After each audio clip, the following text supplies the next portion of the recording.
काँग्रेसला सावरकर का नाही आवडत? खऱ्या अर्थानं एक मराठा लाख मराठा कोण असतील तर ते सावरकर आहेत.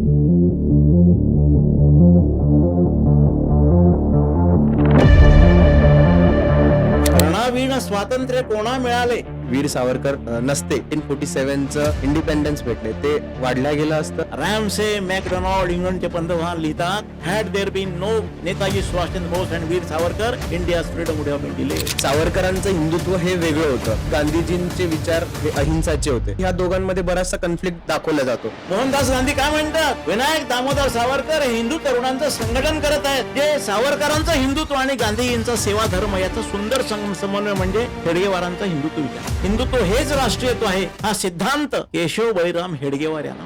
त्यांना वीर सावरकर असं का उल्लेखतो? Veer Savarkar and his times हे पुस्तक म्हणजे इंग्रजी भाषेमधलं काव्य आहे. Savarkar manifested revolution, he was an embodiment of Indian nationalism and he represented what one we call Indian national movement. Savarkar लिहितात, मराठी तरुणांनो ही वागणूक घ्या आणि त्या इंग्रजांच्या विरुद्ध चालवा. एवढंच कशाला, लंडन मध्ये रामजन्माचा उत्सव सावरकरांनी साजरा केलेला आहे. काल मार्क्स तर साम्यवादी विचारांचे होते. त्यांचे नातू जीन मॉर्गन तेव्हा ते म्हणाले, he is a great revolutionary, he is a great socialist. Annihilation of caste हा ग्रंथ बाबासाहेब आंबेडकरांनी लिहिलाय. सावरकरांनी सुद्धा जाती शोधक निबंध लिहिलेले, म्हणजे परधर्मामध्ये गेलेल्या माणसाला पुन्हा हिंदू धर्मामध्ये आणण्यासाठी म्हणून सावरकरांनी अंदमानामध्ये सुद्धा प्रयत्न केले. तिथे एक लायब्ररी स्थापन केलेली आहे. सावरकर म्हटले ती काळे पाण्याची शिक्षा ही समोर येते, तरी माफीनामा जोडला जातो. खरा इतिहास नेमका काय आहे? सावरकरांनी मर्सी पिटिशन केलेले आहेत. नेताजींना सावरकर सांगतायत, सुभाषजी तुम्ही आता माझं राहिलेलं कार्य पूर्ण करा. जो या भूमीला पुण्यभू आणि पितृभू मानतो असा जो कोणी म्हणतो, तो मग हिंदू असो, बौद्ध असो, जैन असो,